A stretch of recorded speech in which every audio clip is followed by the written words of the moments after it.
আল্লাহর কোরআনের কথার মধ্যে জাদু আছে, শুধু বাংলাদেশ নয়, দুনিয়ার, বাংলাদেশের বাইরে দুনিয়ার অনেক অনেক দেশ এই কোরআনের কথা বলার জন্য, কোরআনের ফেরি করার জন্য আল্লাহ আমাকে নিয়ে গেছে।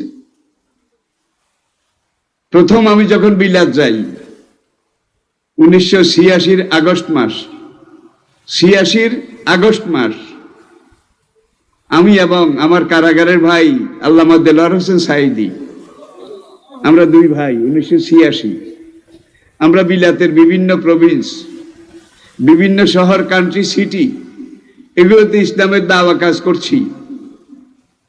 বার্মিংহাম লন্ডন থেকে 112 মাইল, 110 মাইল উত্তর দিকে একটা শহর Birmingham, second city of the UK, যেটা যুক্তরাজ্যের দ্বিতীয়, লন্ডনের পরে বৃহৎ শহর, নাম কি?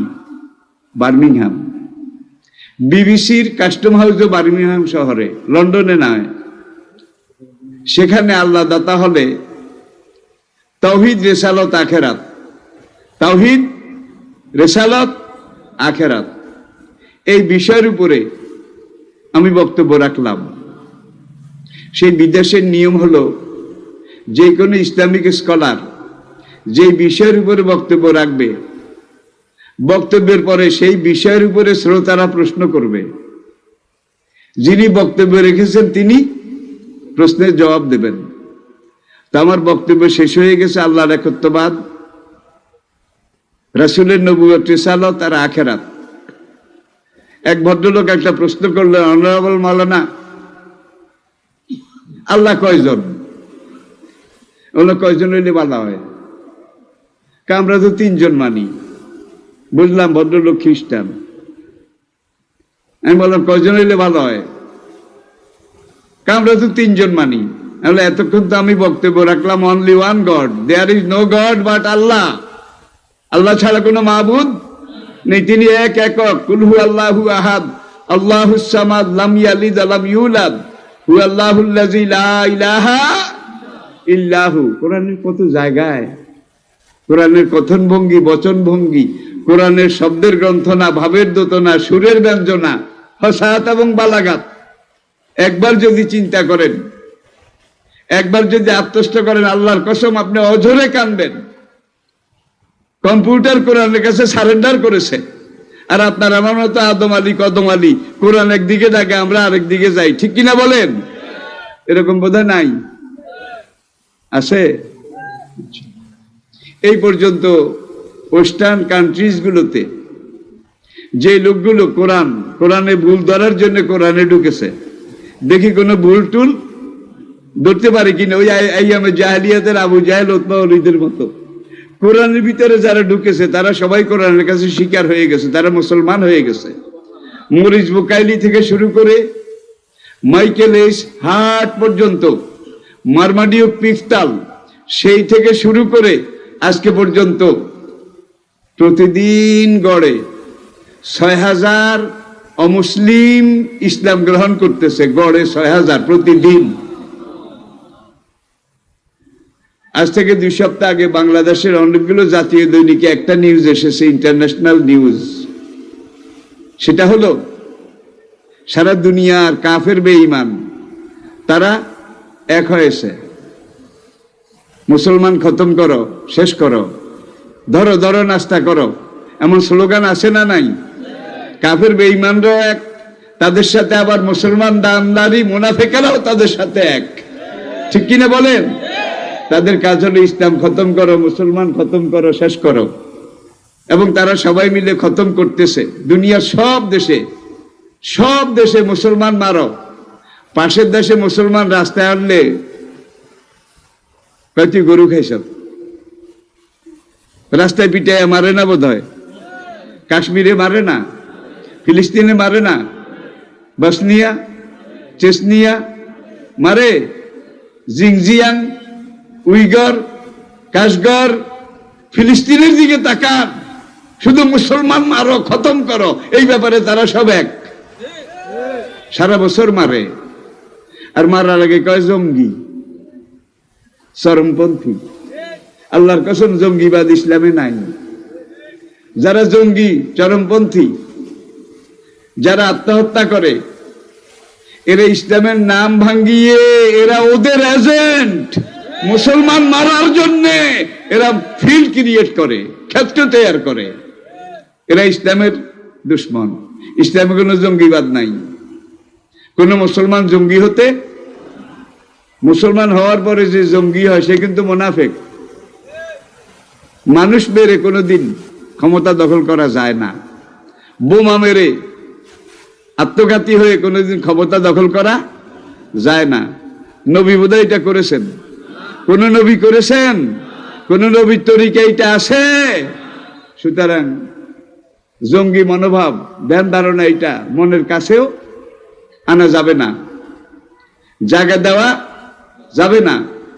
তো ভদ্রলোককে আমি বললাম, মাই ডিয়ার জেন্টলম্যান, আপনি আমাকে প্রশ্ন করেছেন স্রষ্টা কয়জন?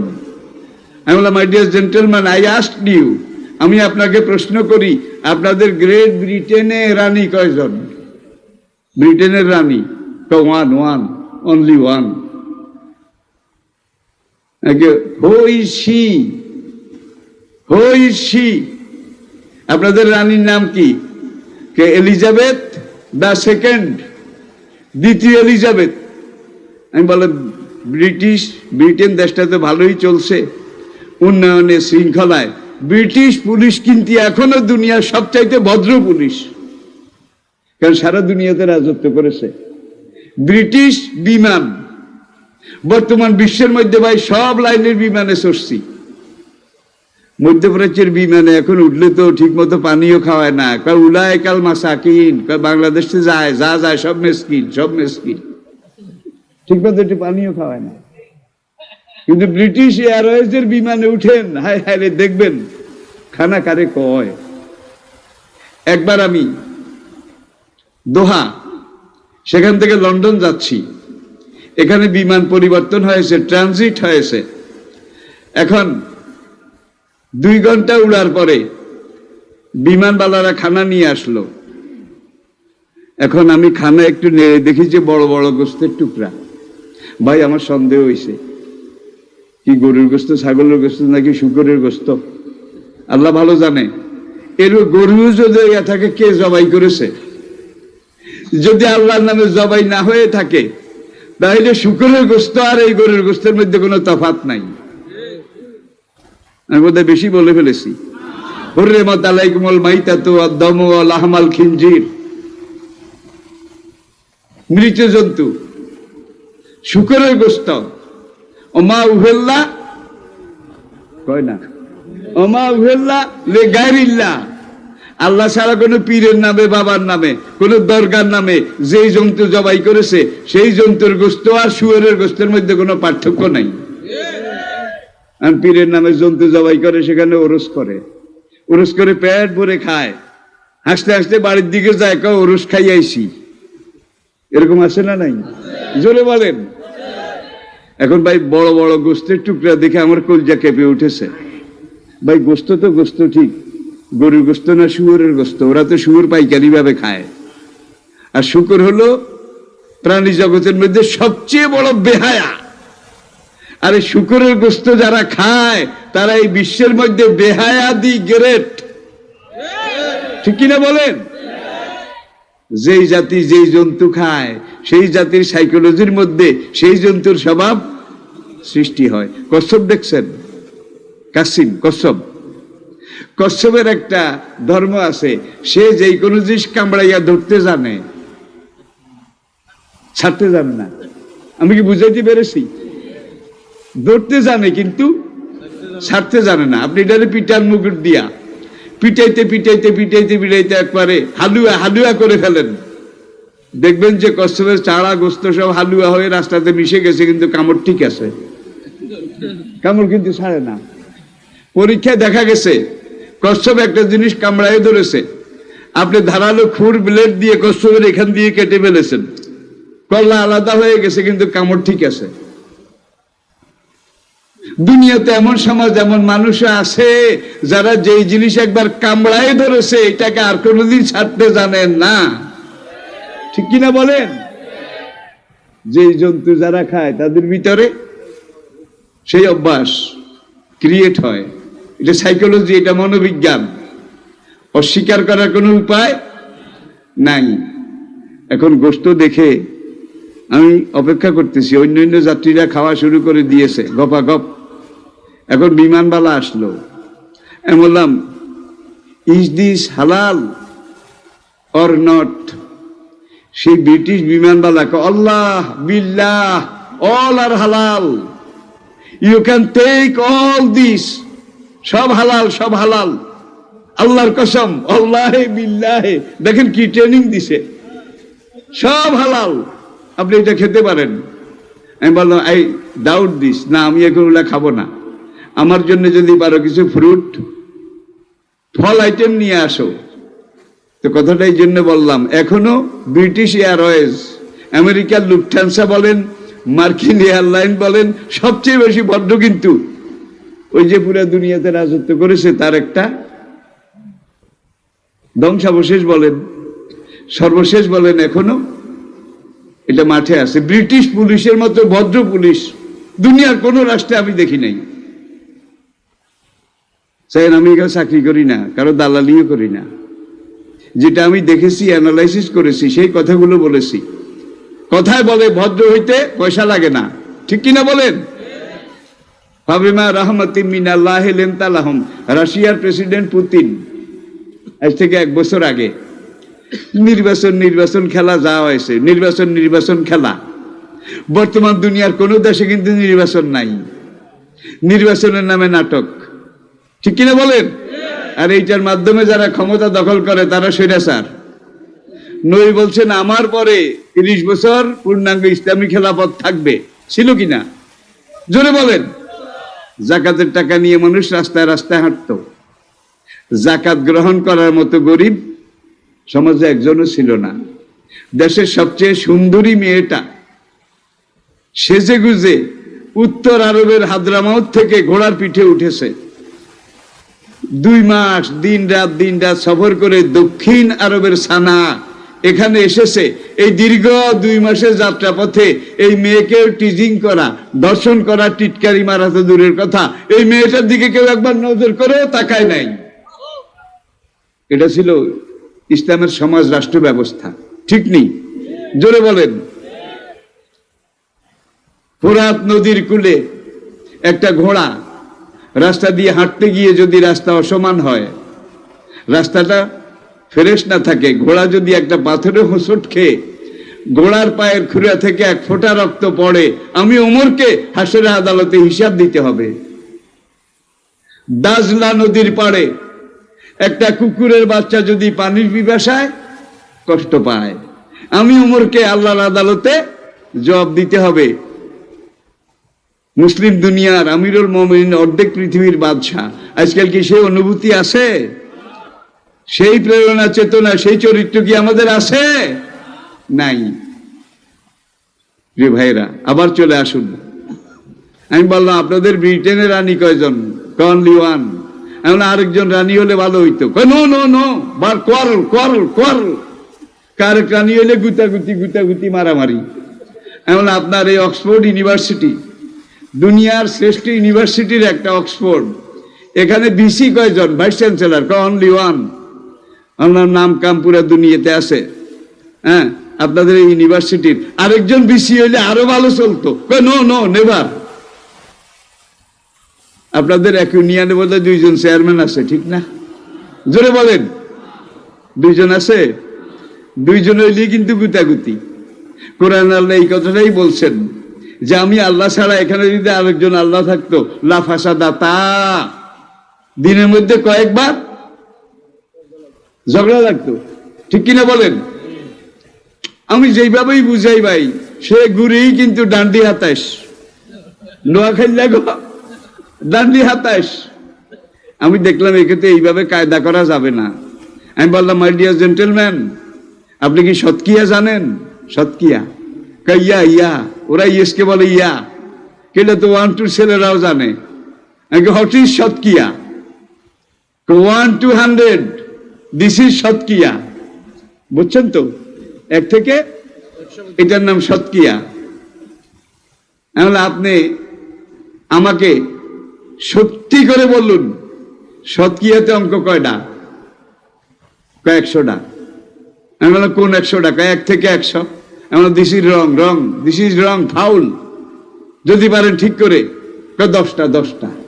শতকিয়াতে অঙ্ক 10টা। দিস ইজ অলসো রং, এইটাও ঠিক না, এইটাও ভুল, যদি পারেন ঠিক করেন। 9টা। এবং দিস ইজ রং অলসো।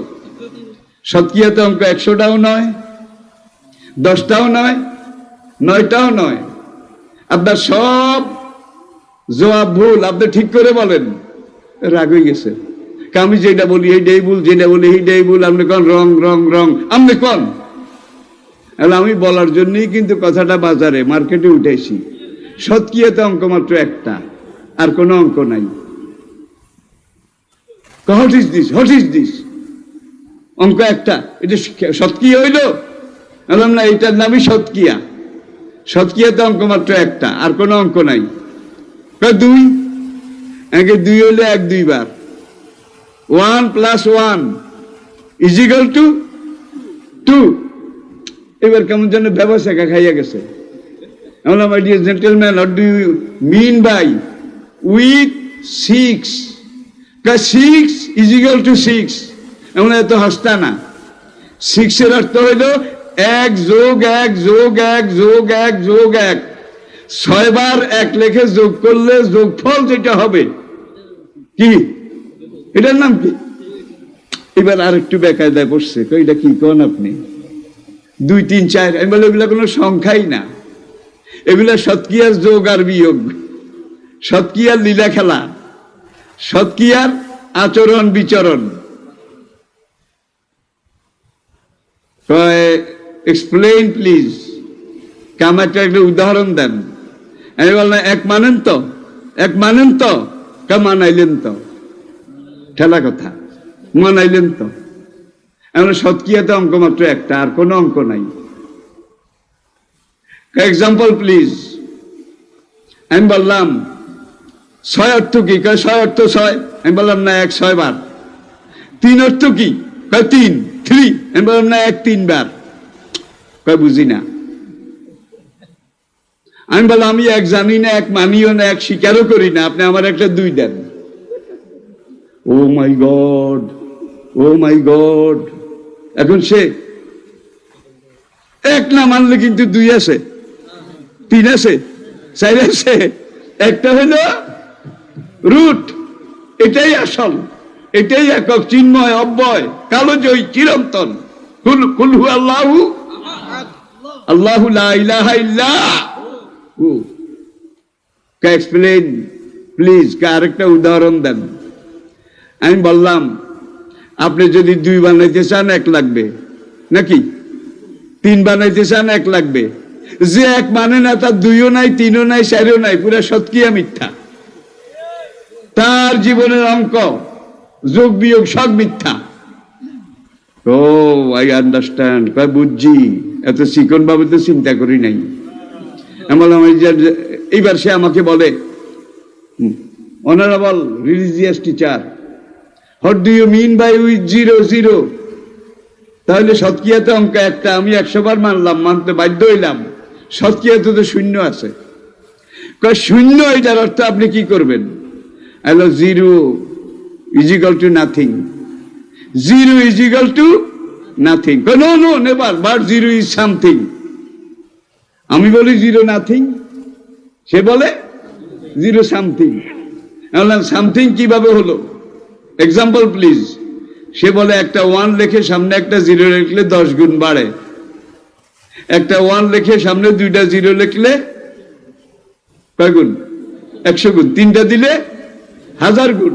আর আপনি বলেন 0 is nothing। আমি বললাম নাথিং ইজ নাথিং, মানে না। আমি বললাম 1 মানেন তো? মানাইলেন তো? খেলা কথা। তখন আমি বললাম ডায়েরি বের করুন, ভদ্রলোক সাংবাদিক, উচ্চ শিক্ষিত কিন্তু। আমি বললাম 1 লেখুন, রিড ডাউন প্লিজ 1। ভদ্রলোক লিখলো। আমি বললাম এইবার 1 এর সামনে, ফ্রন্ট অফ 1 একটা 1 এর সামনে সে লিখলো। ভাই এটা লিখে সে এত খুশি, দিস ইজ 10 10। আমি বললাম ইনক্লুড অ্যানাদার, আরেকটা 0 দেন। This is 100 100। বলে অ্যানাদার প্লিজ। আরেকটা দাম, দিস ইজ 1000 আমরা এইবার আমি আমার এক উঠাই নিলাম। এইবার ভদ্রলোক একবারে বসে গেছে দাঁড়ানো থেকে, সন্ধ্যা লোকটা এসে আমার রুমে এসে ইসলাম গ্রহণ করেছে। রুম কত মানুষ, এই তো দুনিয়া। তাহলে ভদ্রলোক এবার আমাকে বলল, মাওলানা এইভাবে তো আমি কোনোদিন বুঝিনি, আমাকে কেউ বুঝায়ও নি, কিন্তু আপনি আজকে আমার যে জায়গায় হাত দিলেন আমার ভিতরের সব মেশিনারি যেন চূর্ণ বিচূর্ণ হয়ে গেছে। প্রিয় ভাইয়েরা, আমাদের পাশে অনেক ভাই আছে যারা ছেলে পেলে সুন্দর হওয়ার জন্য কার্তিক দেবতার পূজা করে, কি সাপ বিচ্ছুয়ে যেন না কামড়ায়, বলতা বিমরুল মৌমাছিয়ে না কামড়ায়, এই জন্য আরেক দেবীর পূজা করে। ঠিক কিনা বলেন? বিদ্যার জন্য সরস্বতী দেবীর পূজা করে, নাকি করে না? যারা বিদ্যার জন্য সরস্বতী, কলেরা বসন্ত না হয় এটার জন্য আরেকটা, সাপ বিচ্ছুয়ে না কামড়ায় এটার জন্য আরেকটা। যারা জীবনে একবার সরস্বতীর মঞ্চে যায় নাই তারা 100 জন 100 জন ফেল করেছে। কি 100 জনে 100 জন? আর যারা সরস্বতীর এখানে প্রতি বছর গেছে তারা 100 জনে 100 জন পাশ করছে। জোরে বলেন। আমার বাড়ির ধারে এক হিন্দু জমিদার, আমি তখন রায়পুরে আলিয়া মাদ্রাসায় কামিল সেকেন্ড ইয়ারে বৃহস্পতিবারে বাড়িতে আসতাম। ভাই আমরা লেখাপড়া বড় কষ্ট করে করেছি, আজকালের ছেলেদের যুবকদেরকে এটা বুঝাইতে পারবো না। এখন বাড়ির দিকে ঢুকবো, মাগরিবের রাত তো হয়, এখন দেখি যে বাড়ির সামনে লোক ধরে না, মানুষ আর মানুষ। ঠেলে এগিয়ে গেলাম, দেখি যে আমার বাড়ির পাশের এক হিন্দু জমিদার, নাম গৌরাঙ্গ চন্দ্র পাল। অনেক মুসলমান বাড়ির কাছে এরকম অমুসলিম আছে কিন্তু, নাকি নাই? সংখ্যালঘু আছে না? এই সংখ্যালঘুরা আপনাদের কাছে আমাদের কাছে আল্লাহর আমানত, আল্লাহর আমানত। নবী বলেন কোন সংখ্যালঘু তার জায়গা জমি বাড়ি যদি কেউ জবরদখল করে, আমি নবী কাল হাসরের আদালতে বাদী হয়ে তার বিরুদ্ধে মামলা দায়ের করব। কিন্তু মুসলমানের জায়গা দখল করলে আমি নবী মামলা দায়ের করবো এই কথা বলে নাই। কার জমি দখল করলে? কোন মুসলিম সংখ্যালঘু। দেমাহুম কা দেমায় না, তোমার রক্তের যেই দাম যেই মূল্য সংখ্যালঘুর রক্তের একই মূল্য। আমওয়ালহুম কা আমওয়ালে না, তোমার সম্পদ তুমি যেভাবে রক্ষা করো ওই প্রতিবেশী সংখ্যালঘুর সম্পদ ওইভাবে রক্ষা করতে হবে। এ রাজহুম কা এ রাজ না, তোমার ইজ্জত তুমি যেভাবে রক্ষা করো সংখ্যালঘুর ইজ্জতও ঠিক এইভাবে তুমি রক্ষা করতে হবে। যদি এইটা আমরা মানি তাহলে আর কোন সামাজিক গন্ডগোল বাড়াবাড়ি এটা হওয়ার কোনো প্রশ্ন নাই। তো ভ্লাদিমির পুতিন সে বক্তৃতা শুরু করেছে কোরআনের একটা আয়াত দিয়ে, বলবো? ফাবিমা রাহমাতিম মিনাল্লাহি লিনতা লাহুম। সেই ইংরেজি ট্রান্সলেশন আর রাশিয়ান ভাষায় অনুবাদ করে বলে যে মুসলমানদের কোরআনে আছে যে মুসলমানের নেতা, মুসলমানের নবী, তিনি সবচেয়ে নরমভাষী ছিলেন, তিনি সবচেয়ে পারফেক্ট মানুষ ছিলেন। মুসলমানদের নবী সুপারম্যান অব দা ওয়ার্ল্ড ছিলেন।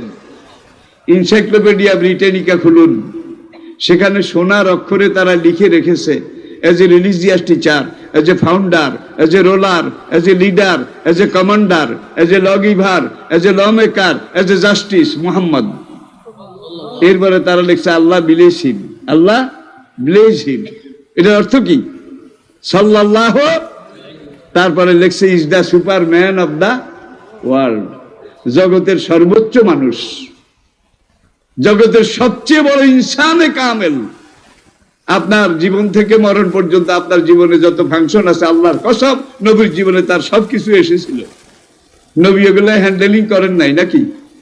আপনার জীবনে যা দরকার, যত কিছু দরকার, তিবিয়ানা লিকুল্লি শাই মা ফাররাতনা ফিল কিতাবে মিন শাই। এই কোরআন এমন কোরআন, যে কোরআন তোমার জীবনের কোন একটা কথা আমি আল্লাহ বলার বাকি রাখিনি। আর এনসাইক্লোপিডিয়া ব্রিটানিকা স্বীকার করেছে holy Quran is the super book of the world. দুনিয়ার মধ্যে নিখুঁত নির্ভুল অরিজিনাল একটা বই আছে, সেটা মুসলমানের আল কোরআন। তাওরাত, জবুর, ইনজিল। ইউহাররিফুনাহু, যেগুলা তাওরাত জবুর ইনজিলের নামে আছে, প্রাচীন ধর্মগ্রন্থের নামে আছে, এগুলা নকল, নকলের নকল, তার নকল, তস্য নকল। কিন্তু একমাত্র এই কোরআন লহে মাহফুজে যেইভাবে লেখা আছে আপনার ঘরে ঠিক সেইভাবে আছে না নাই? জোরে বলেন, জোরে বলেন। একটা আদি বোধহয় কম বেশি আছে, কম্পিউটার এমনি সারেন্ডার করে নাই যে আমরা কি কোরআন দিন কম্পিউটার, মুসলমানের কোরআন এটা কম্পিউটারের বাবা।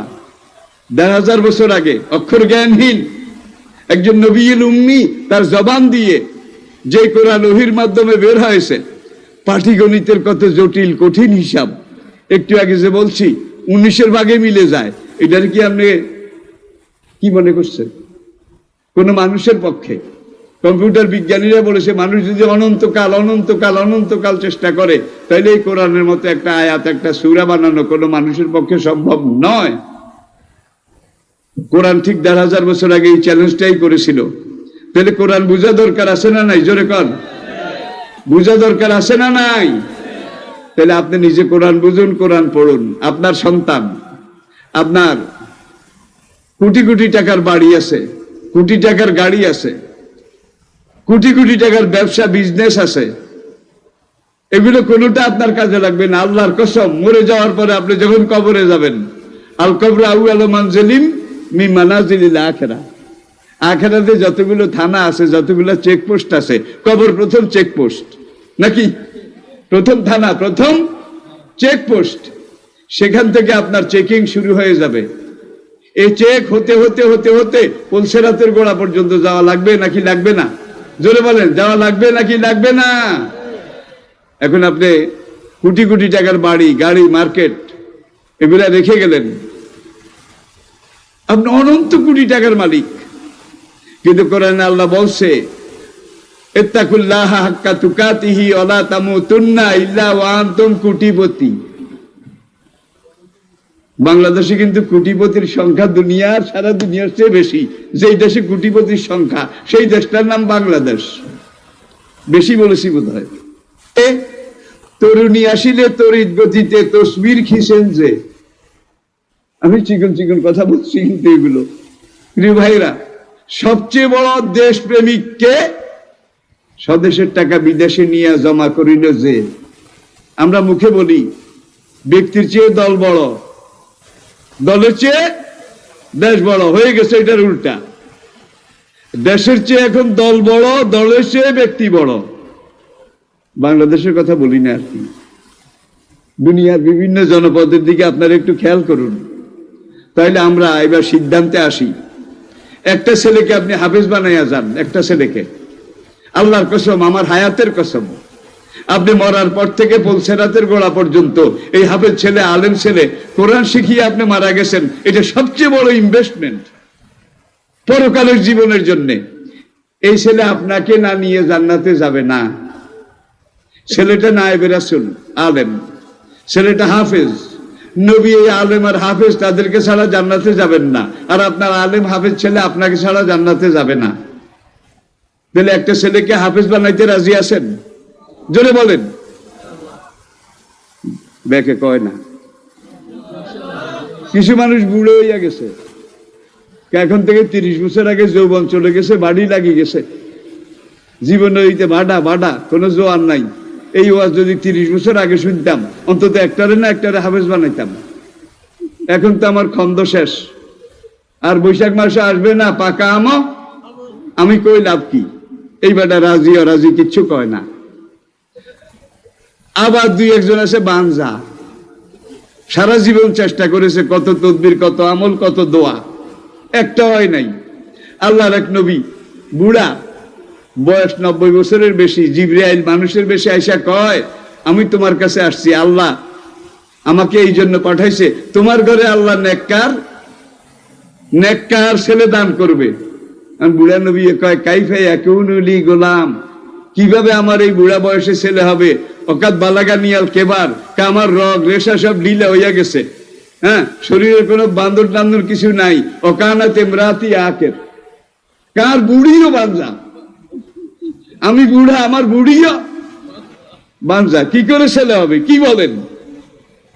জিবরাইল কা কাজালিক, কাজালিক।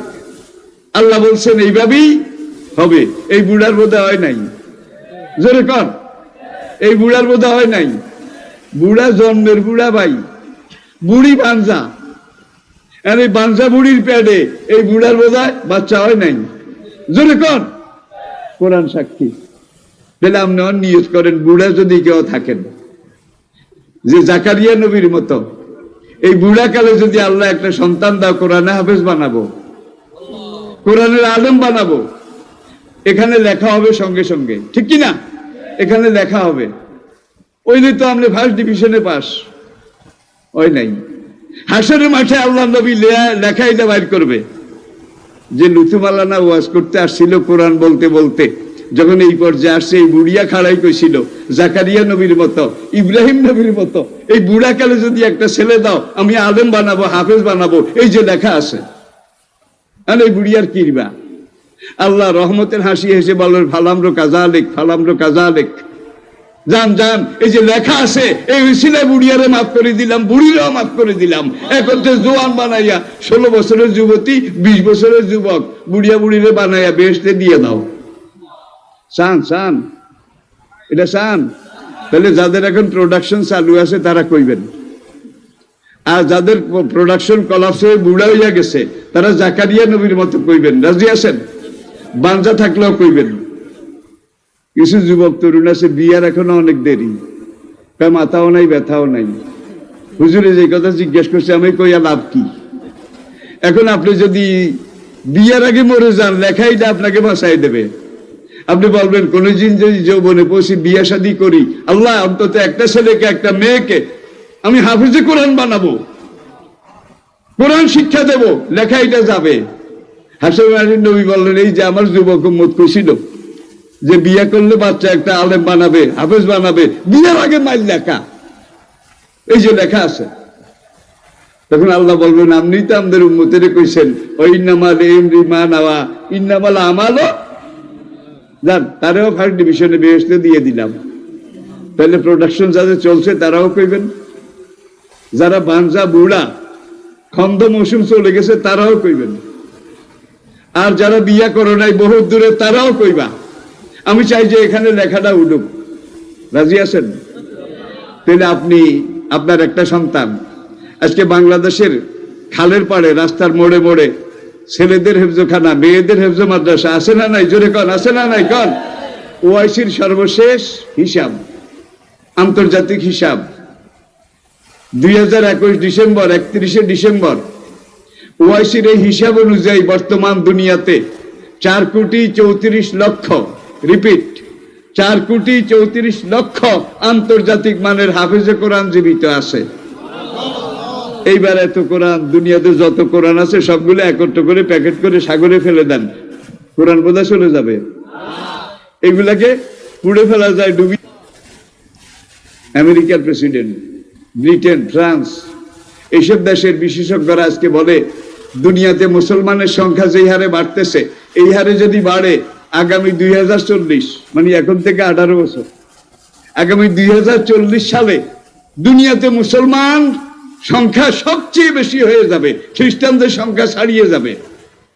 আর আগামী 2070, আগামী 2070 যখন আসবে, তখন মুসলমানের সংখ্যা দুনিয়ার সব জাতি মিলে যা একা মুসলমানের সংখ্যা তার চেয়ে বেশি হয়ে যাবে। তাহলে মুসলমানের সংখ্যা বাড়তেছে, ইসলামের জোয়ার আসতেছে। আমার পরে খেলাফত, খেলাফতের পরে রাজতন্ত্র, রাজতন্ত্রের পরে স্বৈরতন্ত্র, নাকি? মুলকান গাদ্দান, মুলকান জবাবেরা, রাজতন্ত্র, তারপরে স্বৈরাচার। এখন কোনটা চলছে দুনিয়াতে? কোনটা? নবী বলে স্বৈরাচার চলে যাবে, সুম্মা তাকুনু খেলাফত আলা মিনহাজিন নবুওয়াত, স্বৈরাচারের বিদায়ের পরে পুরো দুনিয়াতে ইসলাম কায়েম হবে। আমার খুন রাঙ্গা, দাঁত ভাঙ্গা, আমি নবীর রক্তে রাঙ্গা, আমি নবীর মাথার খুলি ভাঙ্গা কোরআনই খেলাফত কায়েম হবে। এটাকে কেউ ঠেকায় রাখতে পারবে না। নবীজির এই হাদিস বিশ্বাস করেন? করেন?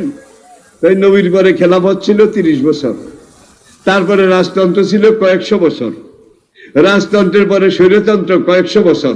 বর্তমান পৃথিবীতে স্বৈরাচারের কিন্তু ত্রিশঙ্কু অবস্থা। সারা দুনিয়াতে স্বৈরাচারের বিরুদ্ধে প্রতিবাদ আন্দোলন চলছে নাকি চলছে না? আল্লাহর কসম, আমার হায়াতের কসম, স্বৈরাচার যাবে, ইসলাম আসবে। নবীর হাদিস বিশ্বাস করেন? তাহলে ইসলাম আসতেছে। আপনি যদি ইসলামের পক্ষে কাজ করেন, ইসলাম কায়েমের পক্ষে কাজ করেন, তাহলে আল্লাহর কোরআন নবীর হাদিস সাক্ষী। আপনি ইসলাম যদি দেখে যেতে নাও পারেন, ইসলামের পক্ষে কথা বলেছেন, কাজ করেছেন, যে যুবকেরা ইসলামের পক্ষে কোরআনের মাহফিল করেছে, নবী বলবেন এরা ইসলামের পক্ষে কাজ করেছে, কিন্তু ইসলাম তো কায়েম হয়েছে আরো পরে, এরা দেখে নাই। তখন আল্লাহ বলবেন দেখার দরকার নেই, এরা শেয়ার হোল্ডার ছিল, ইসলাম কায়েমের অংশীদার ছিল। যখন দুনিয়াতে বেঁচে ছিল, ইসলামের সপক্ষ শক্তি ছিল, এই ছিল মাফ করে দিলাম। আর ইসলাম যদি দেখে ফেলেন, আজকে কিন্তু পুরা দুনিয়াতে ইসলাম কায়েমের শোবে সাদেক দেখা যাচ্ছে। সেই শোবে সাদেকের বিজয় মিছিলে আপনারা সামিল হতে রাজি আছেন তো? আছেন তো? আল্লাহ তৌফিক দান করুন। দুনিয়াতে মুসলমানের সংখ্যা যে হারে বাড়তেছে, এই হারে যদি বাড়ে আগামী 2040, মানে এখন থেকে 18 বছর, আগামী 2040 সালে দুনিয়াতে মুসলমান সংখ্যা সবচেয়ে বেশি হয়ে যাবে, খ্রিস্টানদের সংখ্যা ছাড়িয়ে যাবে। আর আগামী 2070 যখন আসবে, তখন মুসলমানের সংখ্যা দুনিয়ার সব জাতি মিলে যা, একা মুসলমানের সংখ্যা তার চেয়ে বেশি হয়ে যাবে। তাহলে মুসলমানের সংখ্যা বাড়তেছে, ইসলামের জোয়ার আসতেছে। আমার পরে খেলাফত, খেলাফতের পরে রাজতন্ত্র, রাজতন্ত্রের পরে স্বৈরতন্ত্র, নাকি মুলকান গাদ্দান, মুলকান জবাবেরা, রাজতন্ত্র, তারপরে স্বৈরাচার। এখন কোনটা চলছে দুনিয়াতে? কোনটা? নবী বলে স্বৈরাচার চলে যাবে, সুম্মা তাকুনু খিলাফত আলা মিনহাজুন নবুওয়াত। স্বৈরাচারের বিদায়ের পরে পুরো দুনিয়াতে ইসলাম কায়েম হবে। আমার খুন রাঙ্গা, দাঁত ভাঙ্গা, আমি নবীর রক্তে রাঙ্গা, আমি নবীর মাথার খুলি ভাঙ্গা কোরআনি খেলাফত কায়েম হবে। এটাকে কেউ ঠেকায় রাখতে পারবে না। নবীজির হাদিস বিশ্বাস করেন? করেন? তাই নবীর পরে খেলাফত ছিল 30 বছর, তারপরে রাজতন্ত্র ছিল কয়েকশো বছর, রাজতন্ত্রের পরে স্বৈরতন্ত্র কয়েকশো বছর। বর্তমান পৃথিবীতে স্বৈরাচারের কিন্তু ত্রিশঙ্কু অবস্থা। সারা দুনিয়াতে স্বৈরাচারের বিরুদ্ধে প্রতিবাদ আন্দোলন চলছে নাকি চলছে না? আল্লাহর কসম, আমার হায়াতের কসম, স্বৈরাচার যাবে, ইসলাম আসবে। নবীর হাদিস বিশ্বাস করেন? তাহলে ইসলাম আসতেছে। আপনি যদি ইসলামের পক্ষে কাজ করেন, ইসলাম কায়েমের পক্ষে কাজ করেন, তাহলে আল্লাহর কোরআন নবীর হাদিস সাক্ষী। আপনি ইসলাম যদি দেখে যেতে নাও পারেন, ইসলামের পক্ষে কথা বলেছেন, কাজ করেছেন, যে যুবকেরা ইসলামের পক্ষে কোরআনের মাহফিল করেছে, নবী বলবেন এরা ইসলামের পক্ষে কাজ করেছে, কিন্তু ইসলাম তো কায়েম হয়েছে আরো পরে, এরা দেখে নাই। তখন আল্লাহ বলবেন দেখার দরকার নেই, এরা শেয়ার হোল্ডার ছিল, ইসলাম কায়েমের অংশীদার ছিল। যখন দুনিয়াতে বেঁচে ছিল, ইসলামের সপক্ষ শক্তি ছিল, এই ছিল মাফ করে দিলাম। আর ইসলাম যদি দেখে ফেলেন, আজকে কিন্তু পুরো দুনিয়াতে ইসলাম কায়েমের শোবে সাদেক দেখা যাচ্ছে। সেই শোবে সাদেকের বিজয় মিছিলে আপনারা সামিল হতে রাজি আছেন তো? আছেন তো? আল্লাহ তৌফিক দান করুন। ইউসাল্লুনা আলান নবী ইয়া আইয়ুহাল্লাযীনা আমানু সাল্লু আলাইহি ওয়া সাল্লিমু তাসলিমা। সাল্লাল্লাহু আলা মুহাম্মাদ সাল্লাল্লাহু আলাইহি সাল্লাল্লাহু আলা মুহাম্মাদ সাল্লাল্লাহু। ये तेरी मेराज थी के तू लौहो कलम तक पहुंचा। ये तेरी मेराज थी के तू लौहो कलम तक पहुंचा। और ये मेरी मेराज है कि मैं तेरे कदम तक पहुंचा। बलगलोला कशफत दुजा बिजमालिही हसनत जमीउ खिसालिही। যার পূর্ণতা, যার পূর্ণতা উচ্চতার সর্বোচ্চ সোপানে উপনীত, বালাগালুলা বেকামালিহি, আধার রজনীর অমানিসা, যার রূপচ্ছটায় দূরীভূত তিরোহিত, কাশাফাদ্দুজা বেজামালিহি, যার চারিত্রিক সুষম সৌন্দর্য পূর্ণতার উচ্চতার সফলতার সৌন্দর্যের সৌকর্যের হিমাদ্রি শিখরে বিরাজিত, হাসনাত জামিউ খেসালিহি, সালাম তার উপরে, তার পরিবার পরিজনের উপরে, সাল্লু আলাইহি ওয়া আলিহি, সবাই মহব্বতে আরেকবার পড়ি, বালাগালুলা কাশাফাদ্দুজা বিজামালিহি, হাসনাত জামিউ খেসালিহি, সুবহানাকা লা ইলমা লানা ইল্লা মা আল্লামতানা ওয়া মা তাওফীকি ইল্লা বিল্লাহ। ফাউযু বিল্লাহি মিনাশ শাইতানির রাজীম। বিসমিল্লাহির রহমানির রহিম। সম্মানিত সভাপতি সাহেব, গেরা কদর ওয়াজিবুল ইহতিরাম হযরত নায়েবে রাসূল, উলামায়ে কেরাম, ফুজালা ও মুরব্বিয়ানে ইজাম, উপস্থিত সকল স্তরের বয়সের পর্যায়ের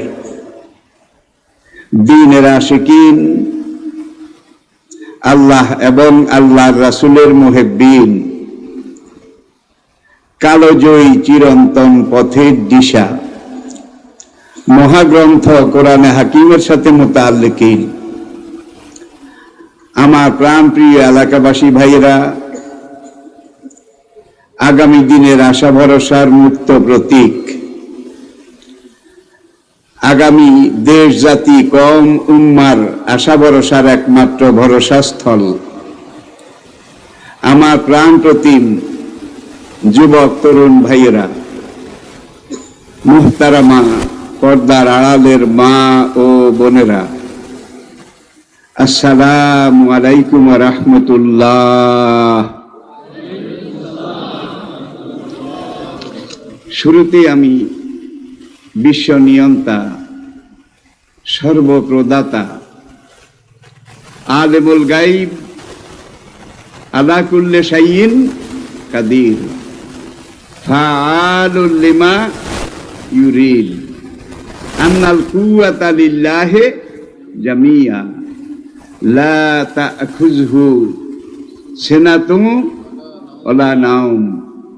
শুকরগুজারি করছি আমাদের সেই মহান মালিক, মহান সৃষ্টিকর্তা, পালনকর্তা, আইনদাতা, জীবনদাতা, মৃত্যুদাতা, রিজিক দাতা, আমাদের জীবনের সবকিছুর নিরঙ্কুশ মালিক, একমাত্র মালিক কে?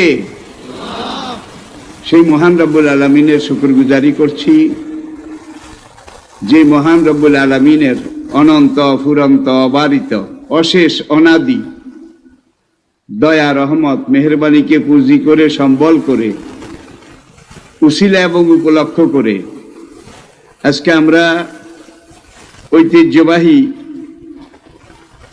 দক্ষিণ গোবিন্দপুর হাজী সদরউদ্দিন জামে মসজিদ এবং নিবেদিত প্রাণ যুবক তরুণ ভাইদের সাহসী উদ্যোগ,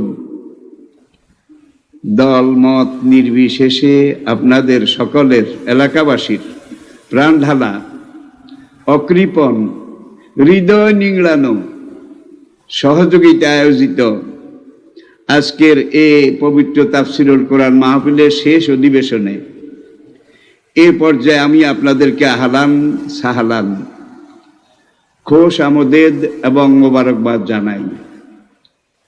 তারই সঙ্গে সঙ্গে আমার যে সকল মুরব্বিয়ান, এলাকার যে সকল জিন্দাদিল সিংহদিল যুবক তরুণ যারা এই মাহফিলের উদ্যোগ নিয়েছেন, মাহফিলকে সাফল্যমণ্ডিত করার জন্যে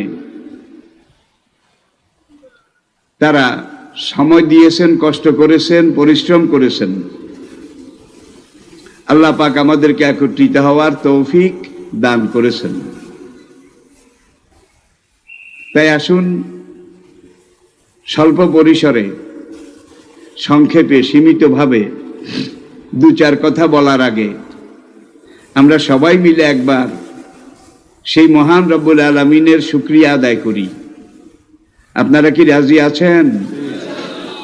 তাহলে সকল প্রকার জড়তা, দুর্বলতা, সংকীর্ণতা, আবিলতা, হীনমন্যতা ঝেড়ে ফেলে সবাই ইমানের বলে বলিয়ান হয়ে তের আমেজ মিশিয়ে সমস্বরে বুলন্দ আওয়াজে আকাশ বাতাস মুখরিত করে, নিজকে উজাড় করে, বিলীন করে, বীর বিক্রমে, সিংহ গর্জনে, বজ্র বিষানে ফেটে পড়ে উল্লাসের সাথে আওয়াজ তুলে একবার পড়ুন আলহামদুলিল্লাহ। আল্লাহ পাকের শুকরিয়া আদায় করা দরকার, না করলে চলবে না, চলছে না, চলতেও পারে না। কেননা যেই মুখটা থেকে, যেই জিহ্বাটা দিয়ে, জবানটা দিয়ে এইমাত্র আমরা কালেমাত শুকর আলহামদুলিল্লাহ পড়লাম, এই মুখটা কার তৈরি? জিহ্বাটা কার বানানো? আলাম নাজআল্লাহু আইনাইনে ওয়া লিসানাও ওয়া শাফাতাইনে। ওরে বান্দা আমার, ওরে দুনিয়ার মানুষ, আমি আল্লাহ রাব্বুল আলামিন কি তোমাকে পথ চলার জন্য, পথ দেখার জন্য দুইটা চোখ দেইনি?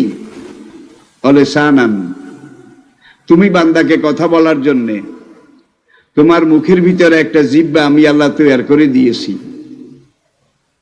কথা স্পষ্ট পরিষ্কার হওয়ার জন্যে জিহ্বার সামনে এক জোড়া ঠোঁট সাউন্ড বক্সের মতো আমি আল্লাহ তৈরি করে দিয়েছি। ওয়াহাদাইনাহুন নাজদাইন, আর আমি মালিক, আমি আল্লাহ রাব্বুল আলামিন তোমাকে ভালো মন্দ, ন্যায় অন্যায়, পাপ পুণ্য, সওয়াব গুনাহ এগুলো বুঝার মতো তৌফিক, অনুভূতি দান করেছি। পড়ে সবাই পড়ুন আলহামদুলিল্লাহ। এই বিশ্ব চরাচরে আপনি একটা চোর খুঁজে বের করে যদি দিতে পারেন, যেই চোরটা সওয়াবের নিয়তে আল্লাহর রাস্তে চুরি করেছে, একটা চোর বোধহয় পাবেন। এই অনন্ত চরাচরে একজন ব্যভিচারী, জেনাকার আপনি খুঁজে বের করুন, যে সওয়াবের নিয়তে আল্লাহর রাস্তে জেনা করেছে। পাওয়া যাবে? যাবে না। ওয়া নাফসিন ওয়া মা সাওয়াহা ফাআলহামাহা ফুজুরাহা ওয়া তাকওয়াহা। আমি আল্লাহ রাব্বুল আলামিন সেই মহান সত্তার কসম করে বলছি, সেই মহান সত্তার কসম যিনি মানুষের চলার, বলার, কাজকর্ম করার, ন্যায় অন্যায় করার ক্ষমতা দিয়েছেন। ওয়াহাদাইনাহুন নাজদাইন, মানুষ একমাত্র সৃষ্টি যাকে আল্লাহ রাব্বুল আলামিন তার বিবেকের উপরে মহিয়ান সম্রাট করে সৃষ্টি করেছেন।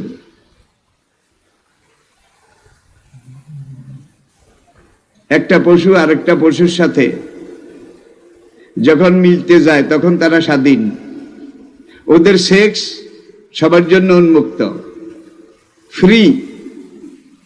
এখানে হারাম হালাল, জায়েজ না জায়েজ, সওয়াব গুনার কোনো প্রশ্ন আছে?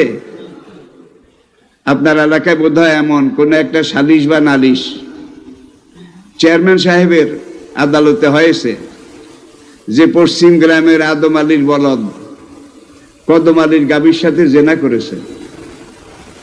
বলদ গাভী দুটোটাকে বন্দি করে চেয়ারম্যানের আদালতে নিয়ে যাওয়া হয়েছে। সেখানে তাদেরকে 50 দৌড়া মারা হয়েছে। এমন কোন সালিশ নালিশ কি হয়েছে?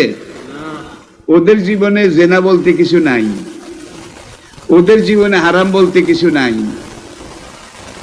গরু আপনার, ডাইল ক্ষেতটাও আপনার, বুঝার জন্য বলছি। ফাআলহামাহা ফুজুরাহা ওয়া তাকওয়াহা। সকালবেলা গরুটাকে গোয়াল ঘর থেকে রশি খুলে রশিটা গুটিয়ে হাতে করে আপনার ডাল ক্ষেতের কিনারে নিয়ে যান। ক্ষেত আপনার, গরুও আপনার। গরুকে ভালো করে ওয়াজ করেন, বুঝিয়ে বলেন যে ওরে গরু, তুই আমার গরু, এটা আমার ডাল ক্ষেত, তুই মাঠে সব ঘাস খাবি, তোর জন্য উন্মুক্ত, কিন্তু এই ক্ষেতের ডাল গাছা তোর জন্য মকরু তাহারিমি, কবিরা গুনাহ। আমি ডালগুলো খাবো, তোকে খড়ভুসিগুলো খাওয়াবো। আমি মালিক বাঁচলে তো তুই গরু বাঁচবি। খবরদার, এই হারাম তুই খাবি নে, খাস নে। ওয়াজের সুরে গরুর কানের কাছে মুখ নিয়ে বলেন না, ইয়া আইয়ুহাল গরু ইন্নী আকুলু লাকা হাযিহি জিরাতি লা তাকুল মিনহা শাইয়ান হাযিহি হারামুন লাক। ভালো করে উল্টায় পাল্টায় তাকে বুঝিয়ে টুজিয়ে যখন বললেন, গরু মাথা নাড়া দিল। আপনি মনে করলেন কাজ হয়ে গেছে, গরু ওয়াজ বুঝে ফেলেছে, সে আর খেতে কামড় দেবে না। এইবার রশি খুলে দেন, বোধহয় খাবে না। এত ওয়াজ কাকে করলেন? এত বুঝানো কাকে বুঝালেন? গরু আপনও চিনে না, অপরও চিনে না, হালালও চিনে না, হারামও চিনে না, জায়েজও জানে না, না জায়েজও। দুনিয়ার সব জীবজন্তু এই ধরনের। কিন্তু আপনি, আমি মানুষ, আশরাফুল মাখলুকাত। কথা বলার জন্য জিহ্বা দিয়েছি, জিহ্বাটা ভিতরে নড়াচড়া শুরু করে, সঙ্গে সঙ্গে ঠোঁট দুইটা উঠানামা শুরু করে, ফাঁক হয়, কথা বেরিয়ে আসে। শুধু বাংলায় বেরিয়ে আসে, ঠিক না? ইংরেজিতে, আরবিতে, উর্দুতে, হিন্দিতে, পালিতে, সংস্কৃতিতে জিহ্বা কিন্তু একভাবে নড়ে, ঠোঁট একই রকম ফাঁক হয়, কিন্তু কথা বের হয় বিভিন্ন ভাষায়, ঠিক কিনা বলেন? এমন একটা মেশিন যদি দুনিয়াতে কিনতে পাওয়া যেত, যাদের টাকা পয়সা মাল পানি আছে, তারা কোটি কোটি টাকা দাম হলেও এমন একটা মেশিন কিনতো সবকিছুর আগে, ঠিক কিনা বলেন? তাহলে এই যে মাইকটা জন্মের কয়েক মাস পর থেকে আপনি ব্যবহার করলেন, ঘরে ব্যবহার করলেন, বাইরে ব্যবহার করলেন, দোকানে, হাটে, মাঠে, ঘাটে, বাজারে ব্যবহার করলেন, পরিবারে পরিজনে ব্যবহার করলেন। এখন আপনার বয়স 60 বছর। এই মাইকের ভাড়া কত পরিশোধ করেছেন? দুনিয়ার এই মাইকের মতো যদি ভাড়া দেওয়া লাগতো, আর এই মাইকের মতো যদি এই মাইকের ব্যাটারি চার্জ দেওয়া লাগতো, তাহলে ব্যাটারি চার্জ দিতে দিতে আপনার জমিদারি ফতুর হয়ে যেত, ঠিক কিনা বলেন? এরপরে আসুন আপনার দুইটা লাইট। আলাম নাজআল্লাহু আইনাইনে, আল্লাহ কিভাবে বলছেন, তোমাকে আমি দুটা লাইট, দুইটা চোখ দিয়েছি দেখার জন্যে। আপনারা টর্চ লাইট দেখেছেন, গাড়ি, স্টিমার, জাহাজের লাইট দেখেছেন, এগুলা জ্বালিয়ে পথ দেখতে হয়। পিছনে বোধহয় খরচ নাই, সামান্য খরচ, অল্প খরচ, অনেক খরচ। এত কিছু খরচ করে সাগরে, নদীতে জাহাজের লাইটটা সবচেয়ে বড়, যারা দেখেছেন এত বড়, সেটা দিয়ে যখন সার্চ করে সর্বোচ্চ 1 মাইল পর্যন্ত দেখা যায়, 1 মাইল, এর বাইরে দেখা যায় না। টর্চে কদ্দূর দেখা যায়? কয়েক হাত, 50 হাত, 100 হাত। একবার চার্জ দিছেন, কারেন্ট খরচ করেছেন, আপনি কোনো একটা কাজে এক বাড়িতে গেছেন, ঘুরে ফিরে এসেছেন, ঘরে এসে দেখেন যে লাইটের আলো লাল হয়ে গেছে, সে আপনাকে চোখ রাঙ্গায়, সামান্য খানা দিয়েছ, তোমাকে দূর পথ দেখাইছি, সামনে আবার যদি আমার আলো দিয়ে পথ দেখতে হয়, আমারে আবার খাওয়াও, ঠিক কিনা বলেন? ঠিক কিনা বলেন? আপনার এই যে দুইটা লাইট, না যা আল্লাহু আইনাইনে, জন্মের পর থেকে মৃত্যু পর্যন্ত এই লাইট দুইটা, বাল্বটা কত বড় বাল্ব, 1 ইঞ্চির 70 ভাগের 1 ভাগ, চোখের মণি বাল্ব। এটা দিয়ে যখন আপনি সামনের দিকে ফোকাস করেন, কয় হাত দেখা যায়, কত মাইল দেখা যায়? বিজ্ঞানীরা বলছে সূর্যটা নাকি 9,30,00,000 মাইল দূরে। এই লাইট দুটো দিয়ে ফোকাস করলে সূর্য দেখা যায় না? জোরে বলেন। তাহলে এই লাইট দুইটা দিয়ে তুমি দুনিয়ার বাজারে কত কাজ করলে, কত কিছু করলে, কত সার্ভিস নিলে, কিন্তু এই লাইটের ব্যাটারি কয়বার চার্জ দিয়েছ, কয়বার বদলাইছ? এইভাবে আমি যদি বলতে যাই তাহলে এই পর্বে আমার বক্তব্য শেষ হয়ে যাবে। আমি এটাকে এখানেই শেষ করে দিচ্ছি। চোখের লাইট যদি বারবার পয়সা খরচ করে চার্জ দেওয়া লাগতো, তাহলে এইটার পিছিয়ে আপনার জমিদারি ফতুর হয়ে যেত, ঠিক কিনা বলেন? এখানে একটা ডায়নামা আছে, হার্ট। হার্ট জন্মের পর থেকে আপনার মৃত্যুর আগ পর্যন্ত এই হার্টটা যে চলছে, হার্টের নিচে যে ফুসফুসটা কাজ করছে 24 ঘন্টা অবিরাম। আবার তার নিচে যে লিভার আছে, লিভারটা আপনাকে সার্ভিস দিচ্ছে।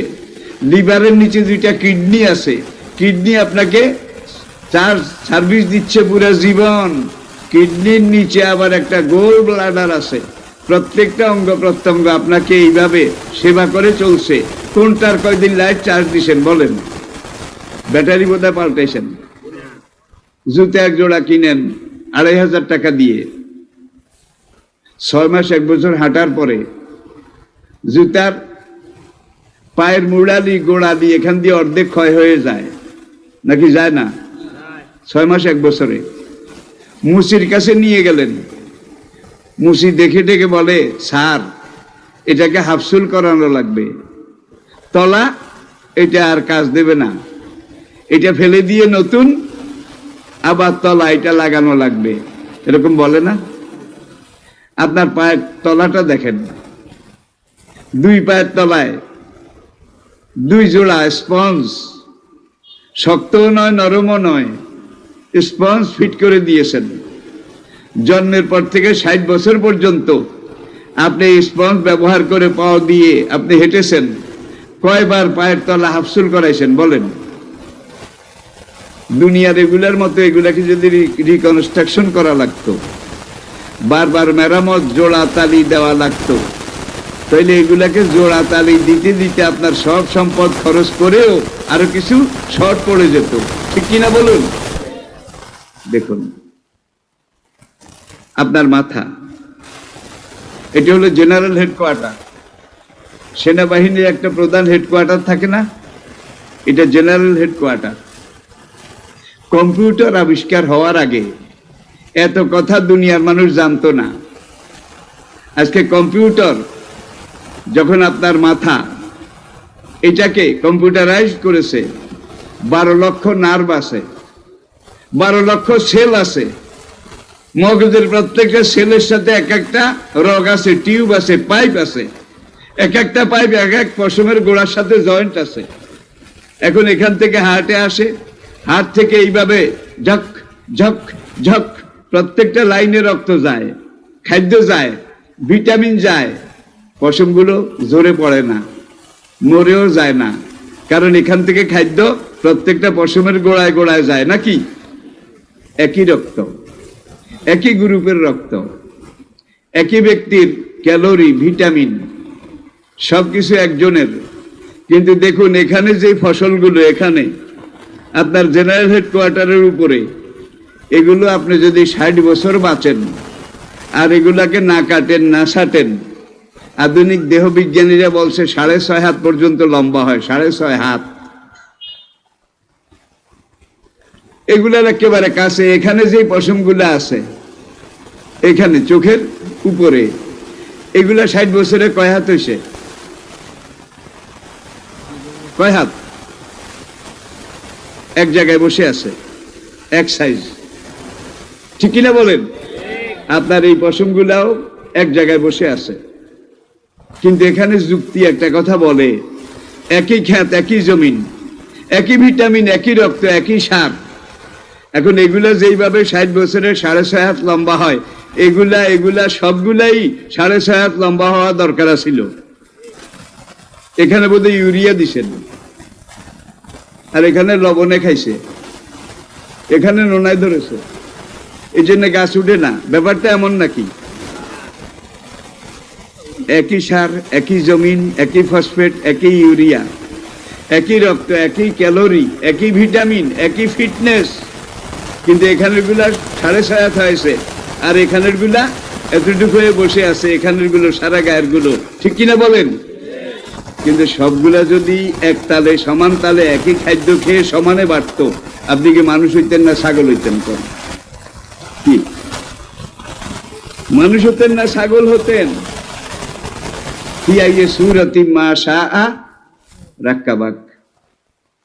প্রথম মানুষ আদম আলাইহিসসালাম থেকে শুরু করে আজ পর্যন্ত, আজ থেকে শুরু করে কিয়ামতের সিংহা যেদিন ফুৎকার দেওয়া হবে সেই দিন পর্যন্ত দুইজন মানুষের গলার আওয়াজ বোধহয় একরকম হয়েছে।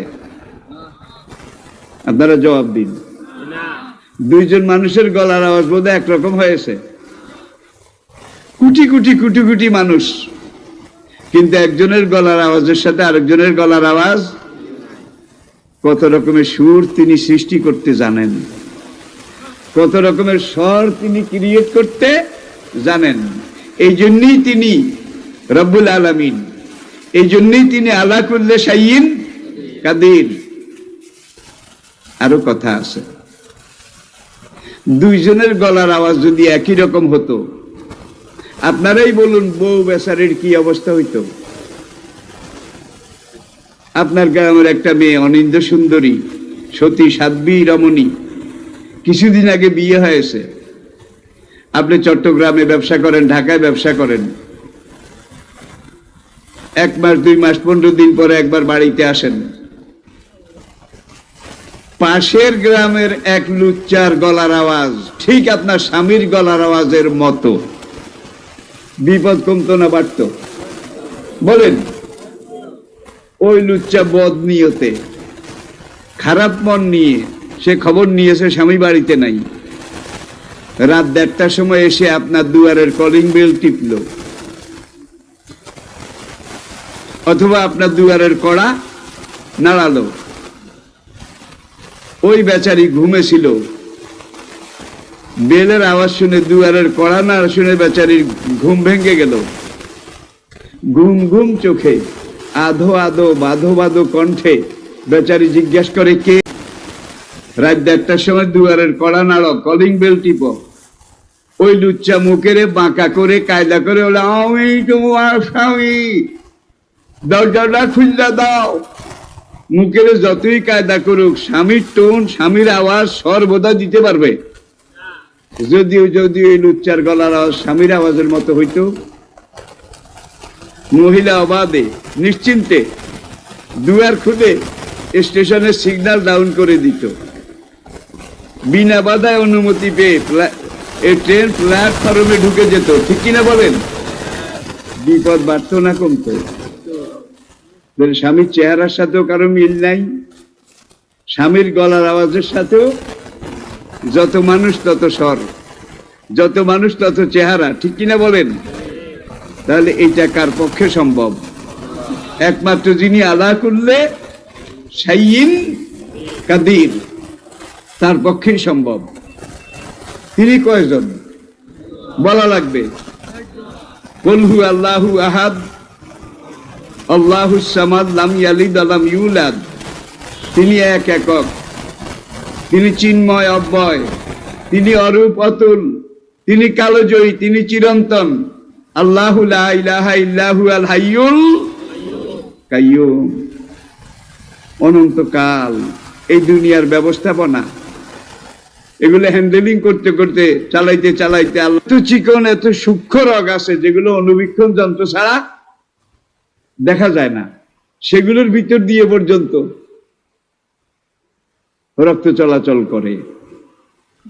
আপনার এই যে নখ, এখান দিয়ে পিছনে গিয়ে এই দুইটা টিউবের বোঝা, রগের বোঝা, মুডা এগুলোকে আল্লাহ একটা কভার দিয়ে ভিতরে কভারিং করেছে। কভারিং করে এখানে এনে আপনার মেরুদণ্ডের ভিতরে ঢুকাইছে। মেরুদণ্ড শির দ্বারা এটার ভিতর দিয়ে ঢুকিয়ে আপনার কোমর পর্যন্ত নিয়ে গেছে। আর মাঝখানে লক্ষ লক্ষ লক্ষ লক্ষ জয়েন্ট, চিকন চিকন, ওই মেঘনার সাথে খাল টিউব, হ্যাঁ, এগুলো দিয়ে আপনার প্রত্যেকটা নখ, প্রত্যেকটা পশম, প্রত্যেকটাকে রক্ত, খাদ্য সাপ্লাই করতেছে। নাকি করে না? যদি খাদ্য একদিন বন্ধ থাকে, পশমগুলো ঝরে যাবে, নখগুলো মরে যাবে। আবার দেখুন, নখ যেটা চামড়ার সাথে লাগানো আছে, এটা কিন্তু মরে না, কারণ খাদ্য, ওই রগ না ঠিক মতো খাদ্য সরবরাহ করে। আর নখের যে অংশটা চামড়া থেকে সামনের দিকে বাড়ে, এটা কিন্তু মরা, কারণ চামড়া থেকে আলাদা হয়ে গেছে। এখন আর খাদ্য, এটাকে কেটে ফেলা লাগে, নাকি লাগে না? লাগে। তাহলে বোঝা যায় খাদ্য এইটাই আমাদের জীবনের প্রাণ।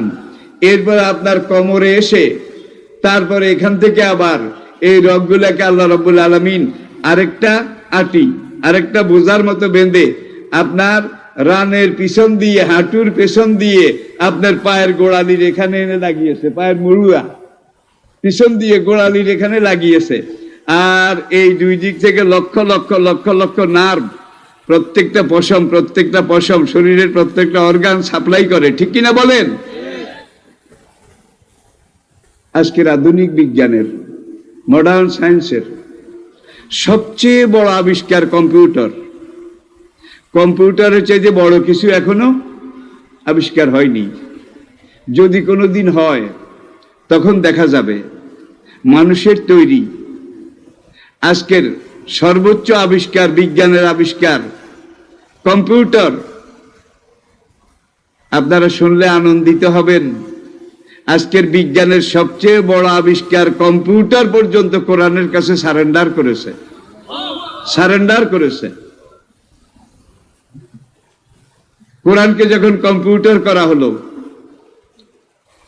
বিশ্বের সর্বশ্রেষ্ঠ কম্পিউটার বিজ্ঞানী মিশরের ডক্টর রাশাদ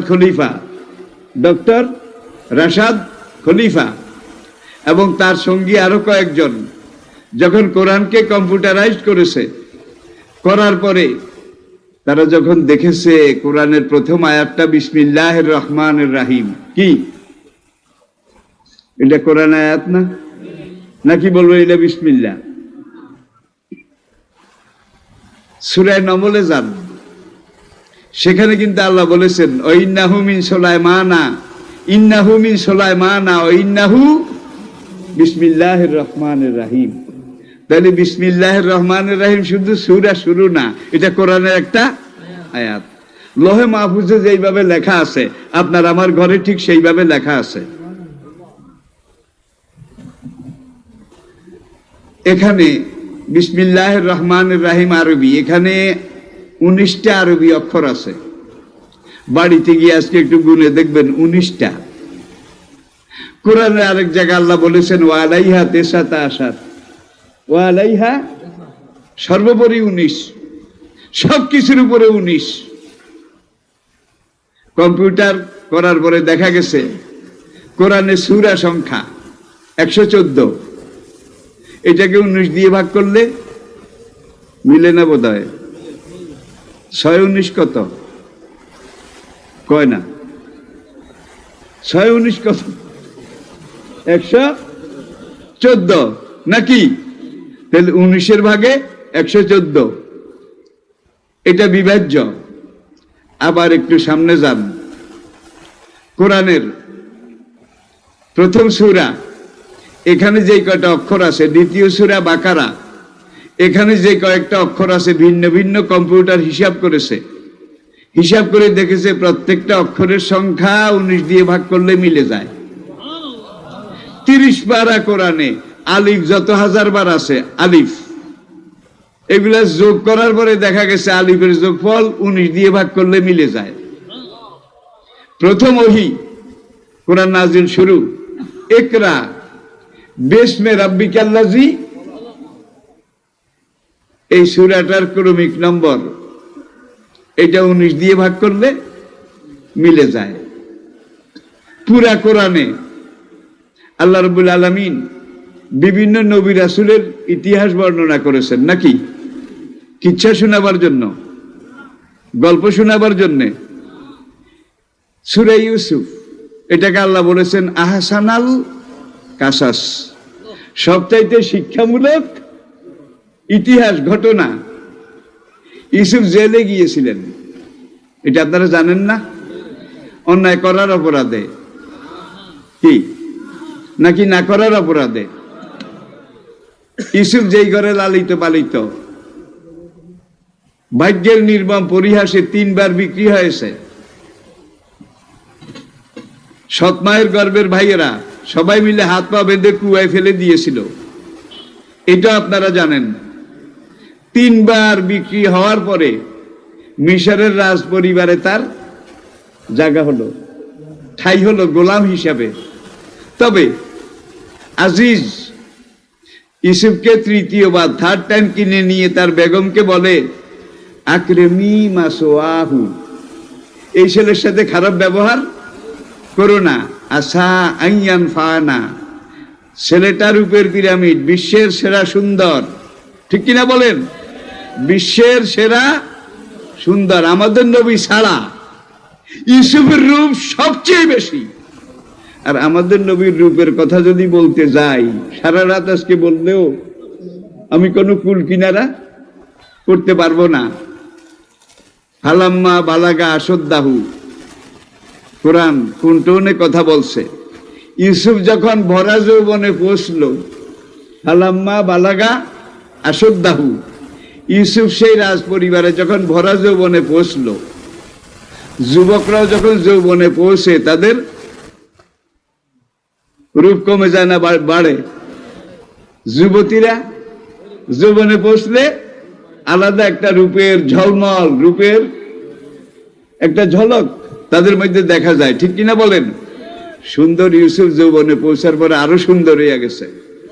ফালাম্মা বালাগা আসদ্দাহু, ইউসুফ যখন যৌবনে পৌঁছল, রাওয়াদাতুল্লাতি হিয়া ফি বাইতিহা, ইউসুফ যেই ফার্স্ট লেডি, মিশরের ফার্স্ট লেডি, যেই ভদ্র মহিলার ঘরে ছিল, সেই মহিলা ইউসুফকে ইফটিজিং করা শুরু করলো। ইফটিজিং বুঝেন তো? এই যুগে আমরা জানি, বলা হতো ছেলেরা মেয়েদেরকে ইফটিজিং করে। আসলে ছেলেদের চেয়ে মেয়েরা কিন্তু ইফটিজিং বেশি করে, ঠিক কিনা বলেন? এটা সাইকোলজি, মনোবিজ্ঞান। সেই দিকে যাওয়ার সময় আমার নাই। ইনিয়ে বিনিয়ে হাস্যে লাস্যে, নরমে গরমে ইফটিজিং টিজিং, ইফটিজিং টিজিং, যত রকমেরই মনে হয় যেন তারে চিনি, ওগো চিনি, কার মন জিরে বাজে রিনি ঝিনি ঝিনি। সে নর্তকী নায়িকা গায়িকা হয়ে ইউসুফের সামনে কত লড়ে লপ্পা হারে টপ্পা। ইউসুফ এক নজর দেখে চোখ ফিরিয়ে নেয়, ঠিক কিনা? এক নজর দেখা যায় আছে, এটা কি মানুষ না মস্তুস, এটাও তো বোঝা লাগবে। ফার্স্ট লেডি তার ইউসুফকে যেদিন গৃহবন্দী করে স্বার্থ হাসিল করার চেষ্টা করেছিল, সকল তাফসীরকারক একমত। হাদিসের ভিত্তিতে ব্যাখ্যা তারা দিয়েছেন। এমন এমন চিত্র দেওয়ালে এঁকেছে, নর নারী, তরুণ তরুণী, তাদের জড়াজড়ি গড়াগড়ি, তাদের এইভাবে টিজিং ইফটিজিং এর ছবি, অশ্লীল বাজে। ইউসুফকে ঘরে আটকিয়ে ফার্স্ট লেডি বলে, এই চিত্রটা কেমন এসে দেখো তো, একজন তরুণ আর একজন তরুণী লারেলাপ্পা করে, এইটা কেমন দেখো তো, এইটা কেমন। ইউসুফ একবার তাকাইলো, তাকাইয়া চোখ ফিরে নিছে। এখন যত কয় এইটা ওইটা, ইউসুফ এইভাবে আছে। এখান থেকে সকল তাফসীরকারক একমত, যে কোনো ছবি, যে কোনো কিছু একবার অশ্লীল বাজে হইলে এক নজর দেখা যায় আছে। কারণ জিনিসটা ভালো না মন্দ এটা বুঝতে হলে তো এক নজর, না দেখলে কেমনে বুঝবে, ঠিক কিনা বলেন? আমাকে একদিন এক যুবক প্রশ্ন করেছে, হুজুর আপনারাই তো বলেন এক নজর দেখা যায় আছে, তাহলে এক নজরে 40 মিনিট। আমি বললাম অমাকারু অমাকার আল্লাহ, আল্লাহু খায়রুল মাকিরিন, ইন্নাহুম ইয়াকিদুনা কাইদাও ওয়া আকিদু কাইদা। এই পর্যন্ত তেলাওয়াত করার পরে তখন সেই ভদ্রলোক দাঁড়িয়ে বল, দিছেন না হুজুর, আর কইন না, বুঝে গেছি। এটা একটা মশলার কথা বললাম আর কি। এখন ইউসুফ যখন ওই কোনো দিকে ওই অশ্লীল উলঙ্গ ছবির দিকে তাকায় না, এখন মহিলা তার খাটের উপরে টেনে ইউসুফকে বসাইছে। অগাল্লা খাতিল আবওয়াব, দেখেন কোরআন কোন ভাষায় কথা বলে। মহিলা ইউসুফকে টানার আগে রুমে নেওয়ার পরে সব দরজা জানালা আবওয়াব, বহু বছর একটা দুয়ারও একটা জানালাও খোলা রাখে নাই। তুমি আর আমি, প্রাইভেট লাইফ, ইউসুফ আর ফার্স্ট লেডি। এইবার সেই ইউসুফের দিকে তাকাইয়া বলে, বন্ধু, তোমার চোখ দুইটা লাডার মতো, দাঁতগুলা কডার মতো, তোমার হাতগুলা বাডার মতো, তোমার পায়ের পাতাগুলো বেলুনের মতো, মানে একেবারে যা, তোমার মাথার চুলগুলা রেশমের মতো। ইউসুফ এখন একটা একটা করে জবাব দেয়, আমার চোখ যত লাডার মতো হোক, যত কডার মতো হোক, যেদিন আমার এই মাঝখানের মেশিন বন্ধ হয়ে যাবে, আমার চোখ দুইটা আগে পচে যাবে, দুর্গন্ধযুক্ত কালো পানি বের হয়ে আমার কাফনের কাপড় এটাকে নষ্ট করে ফেলবে। তোমার চুলগুলো রেশমের মতো, এত সুন্দর চুল তো আমি কোনোদিন দেখিনি। ইউসুফ জবাবে নিচের দিকে চাইয়াই বলে, আর দিকে তাকায় না কিন্তু। সুন্দর হলে কি হবে, যেদিন আমি মরে যাব সেদিন আমার এই চুলগুলা আমার মাথা থেকে আলাদা হয়ে খসে খসে পড়ে যাবে। এইবার ভদ্র মহিলা বলে যে তোমার হাত পা অঙ্গ প্রত্যঙ্গ এগুলো এত সুন্দর, যার তুলনা এই পর্যন্ত আমি পাইনি। ইউসুফ এইবারও জবাব দেয়, যত সুন্দর হোক, যত আকর্ষণীয় হোক, আমি যখন মরে যাব তখন আমার এই পুরা দেহটা পোকা মাকড় কীট কীড়া ওদের খাদ্য হবে এবং পচে পচে দুর্গন্ধ ময়লা হয়ে মাটিতে মিশে যাবে। মহিলা দেখলো কোনো ওষুধে কাজ হয় না, কোনো বড়ি কাজ করে না। এইবার সে নিজের জায়গা থেকে উঠে ইউসুফের দিকে আগায় অকালাত আগায় আর কয়, অকালাত ইউসুফ হায় তালাক। আমি ডাইরেক্ট কোরআন বলতেছি, কিন্তু ইউসুফ বোঝো না আমি কি চাই? তোমার ভিতরে কি রক্ত মাংস নাই? ইউসুফ হায় তালাক, আসো, আমার এই দেহ বল্লরি উন্মুক্ত করে দিলাম, এখন উন্মুক্ত, তুমি আমাকে ভোগ করো। কালা মাজ আল্লাহ। ইউসুফ নিচের দিকে তাকিয়ে বলে, নাউজুবিল্লাহ, ইন্নাহু রাব্বি, তিনি তো আমার রব। সৎ ভাইদের হিংসা হাত পা বাঁধা অবস্থায় বস্তার মতো আমাকে কুয়ায় ফেলে দেওয়া হয়েছিল, আমার রব আমাকে সেখান থেকে উদ্ধার করেছেন।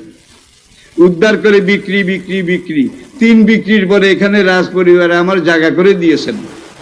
আমার রব আমাকে বলেছেন, ওলা তাকরাবুজ জেনা, জেনা করা যাবে না, জেনার কাছেও যাওয়া যাবে না, ইন্নাহু কানা ফাহিশাতাও ওয়া সাআ সাবিলা। আমার রব আমাকে বলেছেন, কাদাফলাহাল মুমিনুন, বেঁচে গেছে ওইসব মুমিন বান্দা, আল্লাযীনা হুম লিফুরুজিহিম হাফিজুন, যারা আপন আপন লজ্জাস্থান সমূহের হেফাজত করেছে। লেডি, তুমি যতই বলো তুমি একজন বেগানা নারী, আমি বেগানা পুরুষ, আমার মালিক আমার রব এটা হারাম করেছেন, সুতরাং আমি তোমার দিকে তাকাতেও রাজি নাই, তোমাকে ভোগ করা তো দূরের কথা। এই ফার্স্ট লেডিও কিন্তু কম সুন্দরী ছিলেন না, সাইয়েন আপনারা পেতনি মার্কা মনে করিয়েন না। তার মধ্যেও বিরাট একটা রূপ যৌবন সুষমা সৌন্দর্য ছিল। কোনো কিছুই ইউসুফের সামনে গ্রহণযোগ্যতা পায়নি, একটাই কারণ, তিলকা হুদুদুল্লাহ ওমান ইয়াতাআদ্দা হুদুদাল্লাহ, আল্লাহ শরীয়তের সীমারেখা, নীতি নৈতিকতার সীমারেখা, এইটা ইউসুফকে সব পাপ থেকে দূরে সরিয়ে রেখেছে, ঠিক কিনা বলেন?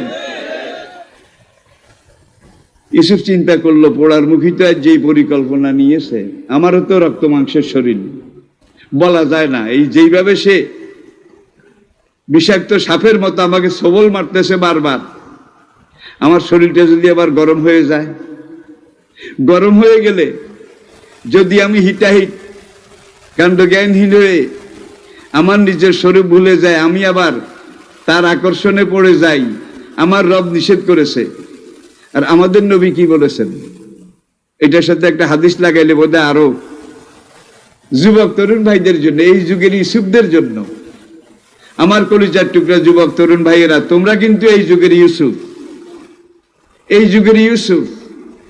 ইউসুফ যখন নিজের চরিত্রকে রক্ষা করেছে, কেনান ফিলিস্তিন, সেখানে চরিত্র বলতে কিছু ছিল না। মিশরে মানবতা, চরিত্র, নৈতিকতা বলতে কিছুই ছিল না। সব গড্ডালিকা স্রোতে, জেনা বলেন, ব্যভিচার বলেন, নেশা বলেন, ইয়াবা বলেন, ফেন্সিডিল বলেন, এত নামে ছিল না। কামে কিন্তু একটা, খমর, খমর, মস্কার, মস্কার, নেশা। সব যুবক তরুণ নেশার সমুদ্রে ভেসে গিয়েছিল। জেনা ব্যভিচারের অথই পাতালে তারা ডুবে যাচ্ছিল। একজন মাত্র যুবক, তিনি কোনো পাপের কাছে যাননি, নেশার কাছে যাননি, ব্যভিচারের কাছে যাননি। নিজের চরিত্র এটাকে পাহাড়ের মতো অটল, অনড়, অবিচল রেখেছেন কে? ইউসুফ। ইউসুফকে আল্লাহ বোধহয় দুনিয়াতে পুরস্কার দেয় নাই। জবাব পাচ্ছি না। দুনিয়াতে বোধহয় পুরস্কার দেয় নাই। সেই কিনা গোলাম, সেই গোলাম বোধহয় মিশরের বাদশা হয় নাই। জোরে বলেন। আর যেই ভাইয়েরা হিংসা করে, পথের কাটা মনে করে ইউসুফকে কুয়ায় ফেলে দিয়েছিল, সেই সৎ ভাইদের কাঁধে ভিক্ষার ঝুলি লটকিয়ে মিশরে ইউসুফের রাজ দরবারে হাজির করেছে আল্লাহ। হাজির করে এখন তারা ইউসুফকে দেখে কিন্তু চিনতে পেরেছে। আবার কোন কোন তাফসীরকারক বলেছেন চিনতে পারেনি, কারণ হাত পা বেঁধে এইভাবে একটা 6 বছরের তরুণ কিশোর গভীর কুয়ায় ফেলে দিলে এটা কি আর বাঁচা সম্ভব? ইউসুফ যে বেঁচে আসে এটা তাদের কল্পনার কাছেও নাই। তারা ফিলিস্তিন থেকে খবর পেয়েছে মিশরে একজন ন্যায়বান বাদশা, তার সেখানে খাদ্যের কোনো অভাব নাই, অভাবী যেই যায় সে কেবল দেয়, কেবল দেয়। দৃষ্টিশক্তিহীন বৃদ্ধ পিতা ইয়াকুব বলে, তোমরা একটু মিশরে যাও, ফিলিস্তিনিদের অভাব মঙ্গা শুরু হয়েছে, সেখানে নাকি একজন বাদশা যে যা চায় তা দেয়, যত চায় তত দেয়, তোমরা যাও।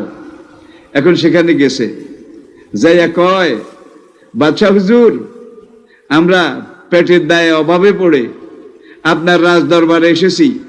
বাদশা হুজুর, আপনি কি জানেন না, ইন্নাল্লাহা ইউহিব্বুল মুতাসাদ্দিকিন, যারা সদকা করে, খয়রাত দেয়, আল্লাহ তাদেরকে ভালোবাসে।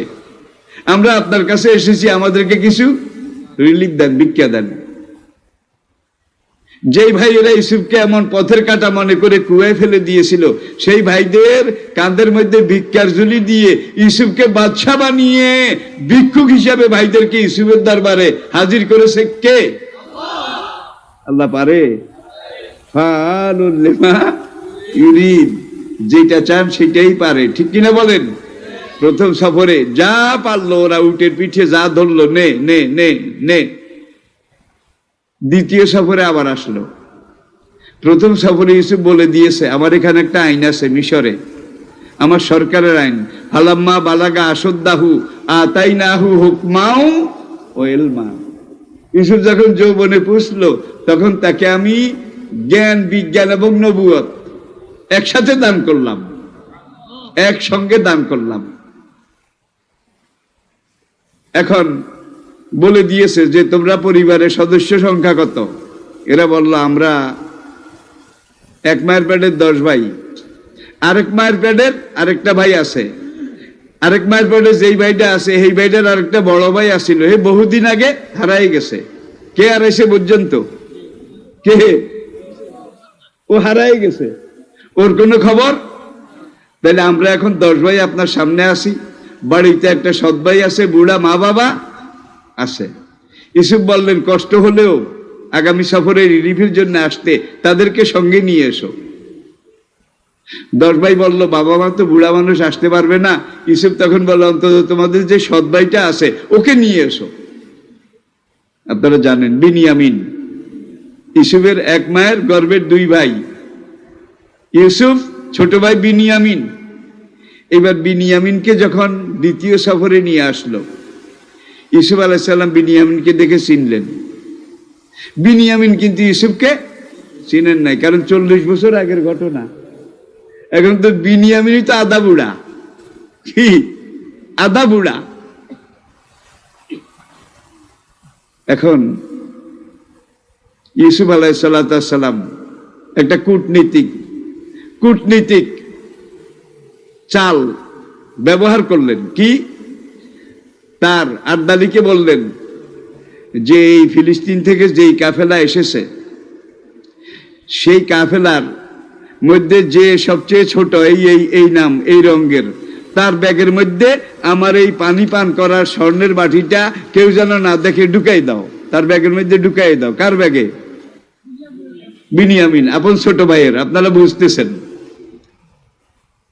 এখন রিলিফ দিয়ে দিয়েছে, তারা ফিলিস্তিনে ফিরে যাবে। তখন ইউসুফ তার একজন ঘোষক রাজকর্মচারীকে বললেন, তুমি এই ফিলিস্তিনে যেই কাফেলা এখন রিলিফ নিয়ে যাচ্ছে তাদেরকে একটা কথা জানায় দা, আইয়াতুহালির ইন্নাকুম লাসারিকুন, মিশর থেকে যারা এসেছ রিলিফের জন্য, তোমাদের দলের মধ্যে চোর আছে। এখন 10 ভাই আর ছোট ভাই বেনিয়ামিন তো এক পাশে বস্তা পাহারা দেয়। ভাইদের কাছে তার স্বীকৃতি নাই, দায় পড়ে আনছে। কিন্তু এখন ইউসুফ সাহেব বেনিয়ামিনকে রেখে দেবে এই সফরে, সামনের সফরে বাবা মাকেও আনাবে। এখন বিনিয়ামিনকে আমার ভাই এটা বললে তো ওরা ধরা পড়ে যায়, এই বেটাই ইউসুফ, এর কাছে আর আসা যাবে না, দরকারে না খেয়ে মরবো। এখন তাদের আসার পথ খোলা রাখার জন্য গোপনে বাদশার পানপাত্র, বাটি, স্বর্ণের পেয়ালা এটা রেখে দিল। ঘোষক যখন বলল আইয়াতুহালির ইন্নাকুম লাসারিকুন, কোরআন আয়াত কিন্তু সবগুলো, তোমাদের মধ্যে চোর আছে।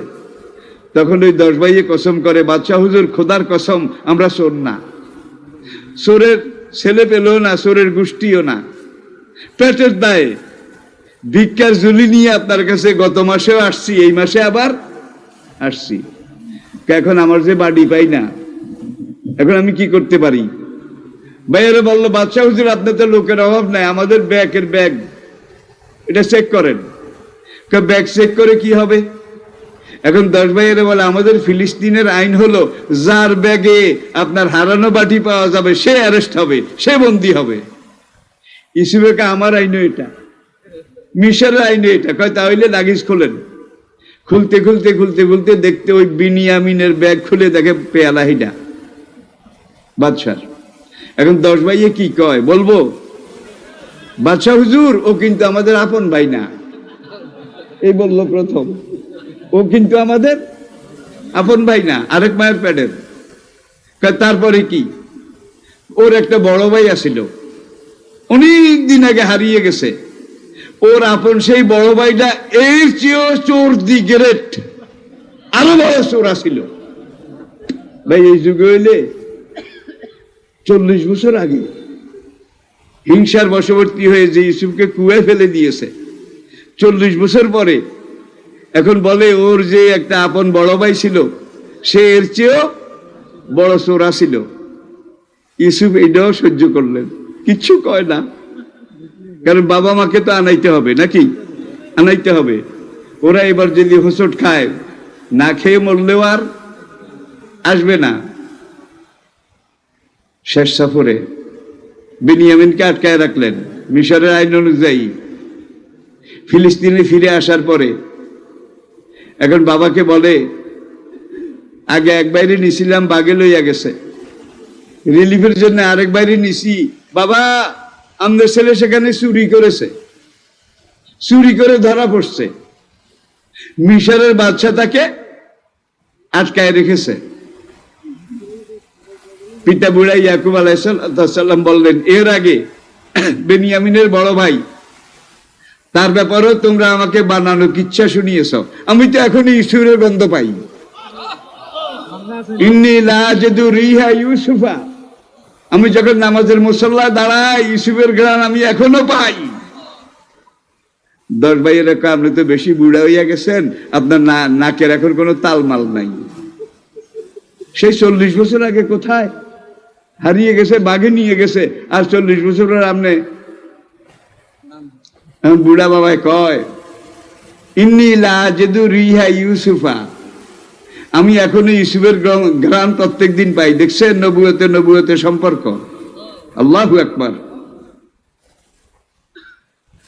ইতিহাস অনেক লম্বা, আমি ছেড়ে দিলাম। যে ইউসুফ নিজের চরিত্র এইভাবে রক্ষা করেছিলেন, গড্ডালিকা স্রোত বেশি যায়নি। আপনাদের মধ্যে নাই, আমি কম দেখি আলহামদুলিল্লাহ। সিলেটের দিকে একটু বেশি দেখছি আর কি। এই গত মাসে এই যুবক, কারো মাথা ছাড়ছে, চুল কাটছে মেসি, কারো চুল রোনাল্ডো, কি কারো মাথার চুল ছাড়ছে মেসি, কারো রোনাল্ডো। আমার মুসলিম যুবক তরুণ ভাইয়েরা, কলিজার টুকরা যুবক ভাইয়েরা, তোমরা কে কে হাসরের মাঠে রোনাল্ডোর সাথে উঠতে চাও? হাত দেখাও। মেসির সাথে কে উঠতে চাও? হাত দেখাও। 2 জন থাকলেও হাত উঠাবে না কিন্তু শর্মে, ঠিক কিনা বলেন? মান তাশাব্বাহা বিকাউমিন ফাহুয়া মিনহুম। আপনি কিভাবে চুল কাটবেন, চুল ছাড়বেন, এটা বোধহয় নবী দেখাই দেন নাই, নবী বোধহয় শিক্ষা দেয় নাই। এখন আপনি নবীর চুল কাটা, চুল ছাড়া বাদ দিয়া আপনি রোনাল্ডোর মার্কা শার্ট যখন দিলেন, আল্লাহর কসম হাসরের কঠিন আদালতে নবীর সেই কাফেলে আপনি জায়গা পাবেন না। রোনাল্ডো মেসির সাথে একই কাতারে জাহান্নামে যাওয়া লাগবে। ভুলে ভালে কোন যুবক যদি এই মেসি রোনাল্ডো বানাইয়া থাকো, ভাই কালকে ঠিক করো, কালকে ঠিক করো, তওবা করো। আমরা কার অনুসরণ করব? লাকাদ কানা লাকুম ফি রাসূলিল্লাহি উসওয়াতুন হাসানা, মা আতাকুমুর রাসূলু ফাখুযুহু ওয়া মা নাহাকুম আনহু ফান্তাহু, কুল ইন কুনতুম তুহিব্বুনাল্লাহা ফাত্তাবিউনি। আল্লাহকে পেতে চাও, আল্লাহর জান্নাতে যেতে চাও, আমি নবীকে অনুসরণ করো। আমি যেভাবে কাজ করি সেইভাবে করো, যা করতে বলি তা করো। তাহলে হাসরের আদালতে আমার সাথে, আমি নবীর সাথে উঠবে, আমি নবীর সাথে একই জান্নাতে যাবে। বলেন আলহামদুলিল্লাহ, আলহামদুলিল্লাহ। এই মাহফিলে সবচেয়ে বেশি কোরবানি এই এলাকার যুবক তরুণদের। শুধু এই এলাকায় নয়, সারা বাংলাদেশে, টেকনাফ থেকে তেতুলিয়া পর্যন্ত। আমি মাঠে কথা বলি আজকে 57 বছর। আমার ওয়াজের তাফসীরের বয়স 57 বছর। এত বছর অনেক মানুষ হায়াত পায় না। আজ থেকে 40-50 বছর আগে বাংলাদেশের কোথাও একটা মাহফিল যদি হইতো, খুব কম হইতো, রেয়ার, সেখানে মাইক ছিল না। কি মাইকিং করার কোনো ব্যবস্থা ছিল না। গ্রামের কিছু মুরব্বী একত্র হয়ে আমরা একটা মাহফিল করব, অমুক হুজুরের দাওয়াত দে। আজকের মানের হুজুরও ছিল না, ঠিক কিনা বলেন? আজকের মানের হুজুরও ছিল না। সেই মাহফিলে মানুষ হইতো সর্বোচ্চ 100 থেকে 150। এই 100-150-র মধ্যে 15.5 আনা বুড়া, কেউ চোখে দেখে না, কেউ ঠিক করে হাঁটতে পারে না, কুজা হয়ে আঁটে, কেউ লাঠি বট দিয়ে আঁটে, কেউ কোয়াইতে কোয়াইতে আঁটে। 20 জনের ভিতরে একটা যুবক তরুণ দেখা যাইতো না। বুড়া মানুষ কয়েকজন মাহফিলে আসতো। বুড়ারা বলতে পারবেন, তারা সাক্ষী আছেন, ঠিক কিনা বলেন? আর আল্লাহ পট পরিবর্তন এমন ভাবে করেছেন, আজকের মাহফিলে দেখেন দাড়ি পাকা ইনভ্যালিড বুড়া মানুষ নাই, সব টকবগে যুবক, সব টকবগে যুবক। মক্কার যুবকরা যখন আল্লাহর নবীর দাওয়াতে এইভাবে এগিয়ে এসেছিলেন, রক্ত দিয়েছেন তারা, রক্তে রঞ্জিত হয়েছেন তারা। বেলালের শরীরে চামড়া ছিল না, অনেক জায়গায় গোশত ছিল না, হাড্ডি দেখা যেত। সুহাইব রুমির শরীরে চামড়া ছিল না, গোশত ছিল না। খাব্বাব বিন আরাতের শরীরে চামড়া ছিল না, গোশত ছিল না। ইসলাম গ্রহণ করেছে, ইসলামের পথে চলেছে, ইসলামের কথা বলেছে, ইসলামের দিকে ডেকেছে। এই অপরাধে তাদের চামড়া, গোশত এগুলা পর্যন্ত তারা লুফে লুফে, কামড়ায় কামড়ায় রাক্ষসের মতো নিয়ে গেছে। আমি কি বুঝাতে পেরেছি?